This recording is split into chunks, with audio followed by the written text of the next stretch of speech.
All right, folks, back on the Bossman show here with the Ohio Valley's Conference Tournament champions, the SEMO Redhawks out of Cape Girardeau, Missouri.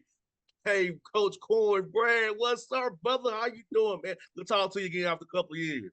Yeah, feels good. I appreciate you having me on. Thinking about us little guys down here in the boot heel, but everything's going well. Everything is going well. Extremely excited about everything that has transpired. 4 games in 4 days. The way that the game was played, just a great basketball game to come out on top, do something for the first time in 23 years. It's pretty exciting to say the least. No doubt, Brett. I remember we talked back in 2020. It was during the COVID time, man. He's got the job, man. You had a vision for his program and how you wanted to build it, man. Talk about how things have progressed in these last 3 years, man. So when we first talked, we got the job to now, man, to doing something that hasn't been done in 23 years of SEMO, man. Yeah, it's you get the job in the pandemic, everything, the whole world shut down, and we didn't meet the team or the roster. We brought 6 or 7 new guys in, didn't even get to see them face to face until September, and then after that season was when the portal started. So now you're dealing with pandemic, then portal. So it's like you're sitting there thinking a little bit like, man, how are we ever going to get this thing going? The way that we need to, the way that we want to, but just really just staying consistent in our messaging, the highs and the lows, just really staying consistent with what we were trying to do. And then to see it all come to fruition in 4 games and 4 days, just really just reemphasizes everything that we tried to do over the course of these 3 years. And it now kind of puts that, you always need that moment where you just put that stamp on something, and it just kind of verifies and gives you the satisfaction knowing that what you were doing was right. Again, we didn't just get lucky either. There were ups and downs this whole season. We dealt with some injuries and illnesses, and to be able to play the way we played at the end and beat the teams that we beat in the manner in which we beat them, it was definitely an earned feeling and an earned gratification.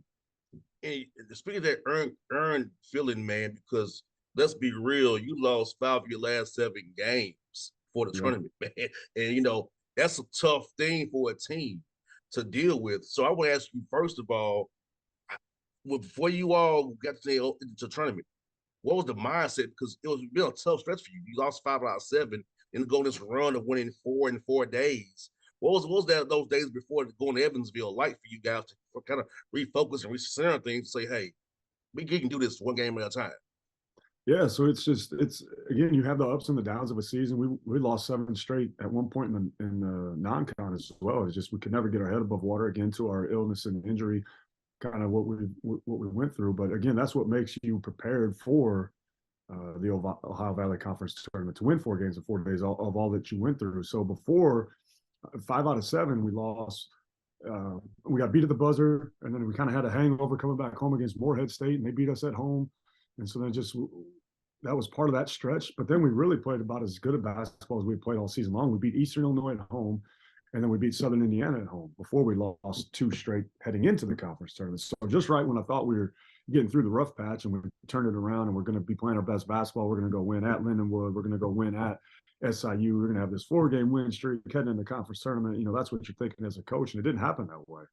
And so before we left, we just told the guys, like, look, we beat everybody in this league except UT Martin. UT Martin is the only team that swept us.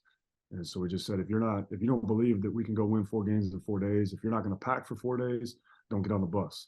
And all the guys just kind of looked around in the room and just said, yeah, we're going to go win 4 games in 4 days. And they just had a calmness and a demeanor about them that I hadn't seen all season long, really. But again, you're at the conference tournament and they know what's at stake. And our kids are tough, man. Our guys played. They're tough. They put their mind to it, and they achieved it. They earned it. No doubt, because you beat them the AC Lindenwood, I mean, come on, fight the fifth seed, the 1 seed, 2 seed to win this title, man. It wasn't an easy road. And like you No. said, the Ohio Valley Conference, from what I saw where 7 of you guys had 9 wins in conference play. So it wasn't no easy outs anyway.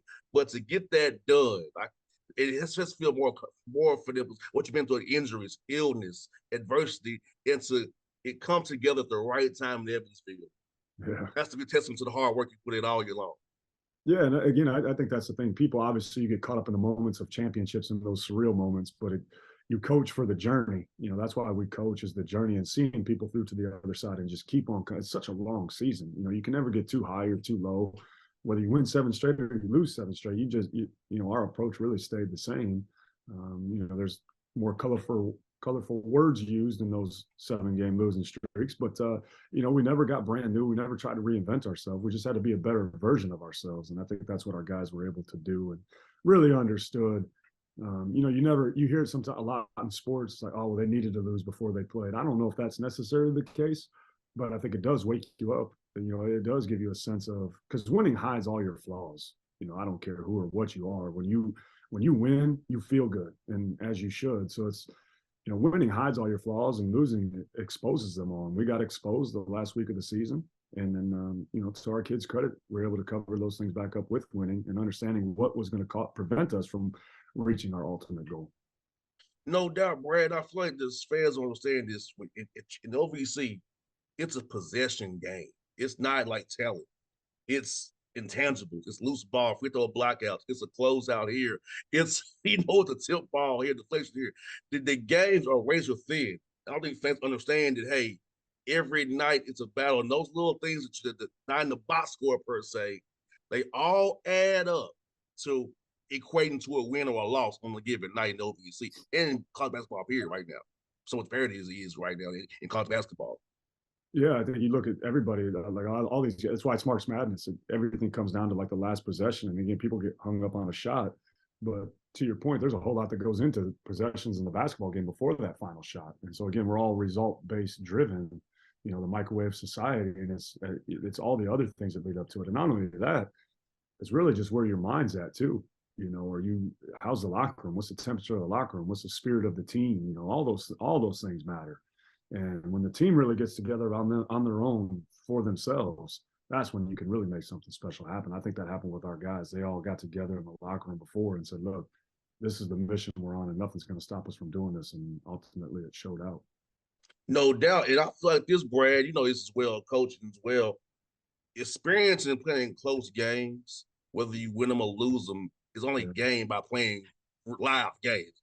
You can do it in practice with time on the clock in practice, not the same pressure, not the same intensity. So you learn to win close games by playing in them non-con in the league. And the fact that you all did what you did, play those close games, having to be in tough situations, 4 days, having the resolve and the energy and the effort and the want to get it done, man. Testament to your guys. Never talk about how experience of playing close games really earned and learned by being in those situations. Yeah, that's a good point. Our overall record wasn't spectacular by any stretch, but we challenged ourselves in the non-con. We played a tough schedule.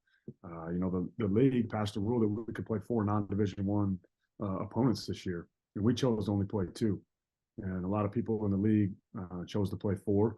And so you look at overall records, and you may not see who the teams played.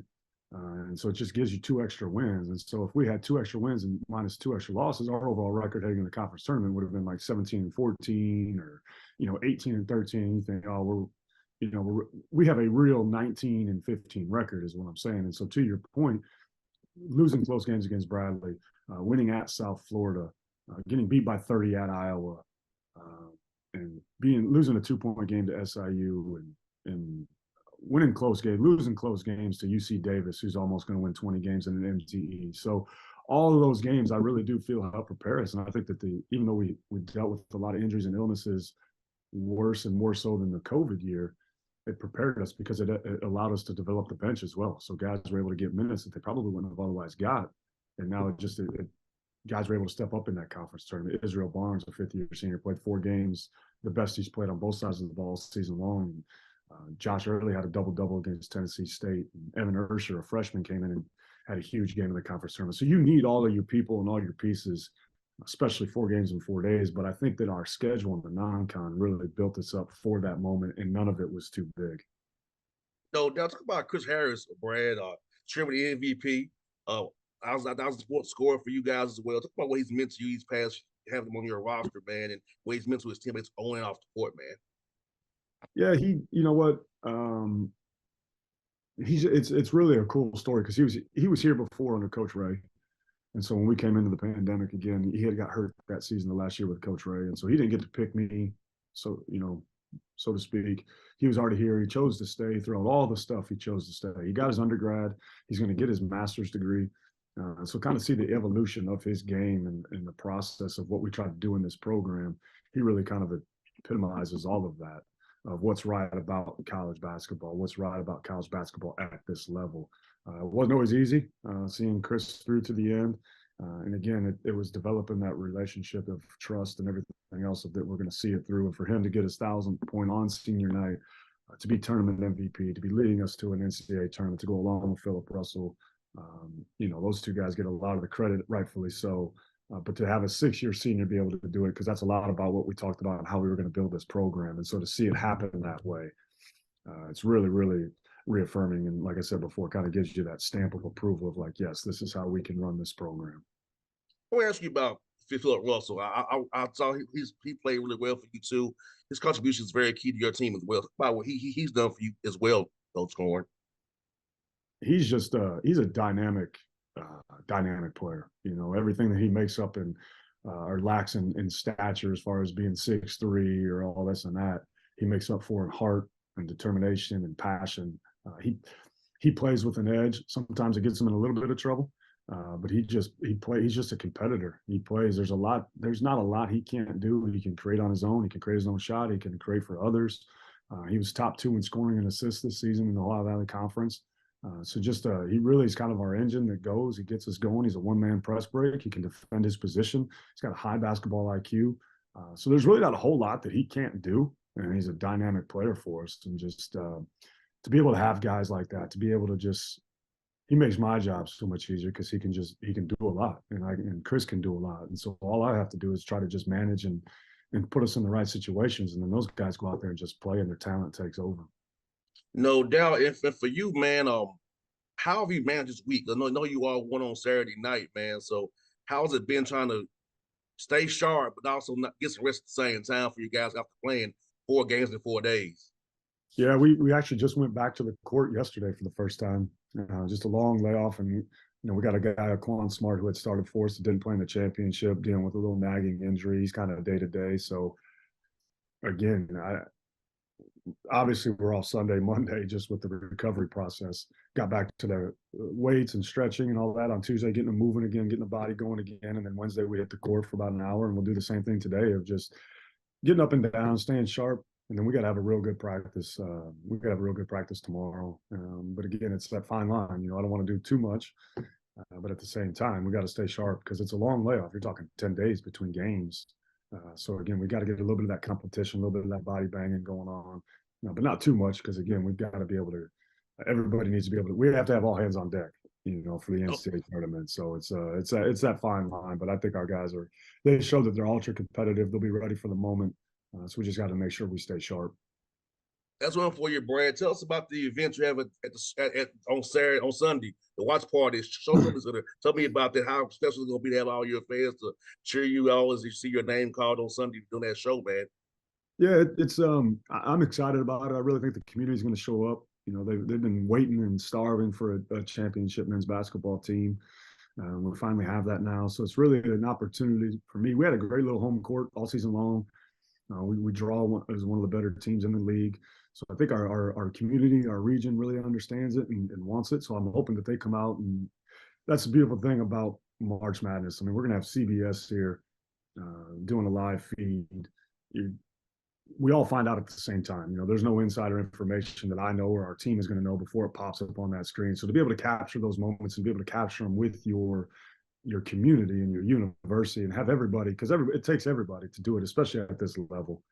You got people wearing 3-4 different hats trying to get things done around here. So to be able to bring everybody in, to be all inclusive about how we've tried to bridge the gap between the community and the program, that's a great opportunity for that. And it's a once in a lifetime. For me, more than anything, it's hopefully our guys walk out, they get introduced, and they see 2,000-3,000 people there to watch their name pop up on a screen. That's something that they're going to be able to take with them for the rest of their life. No doubt, bro. I'm happy for you, man. It's good to see guys I talked to. We first come in the door, man. You're successful and your vision comes to fruition. So I'm happy for that, man. And I'll look for your name in that bracket, man. I hope you get a good draw, man. And I hope you make a good run as well, brother. I appreciate it. Thank you very much. Anytime, Brad. See you soon, man. All right, take care. All right.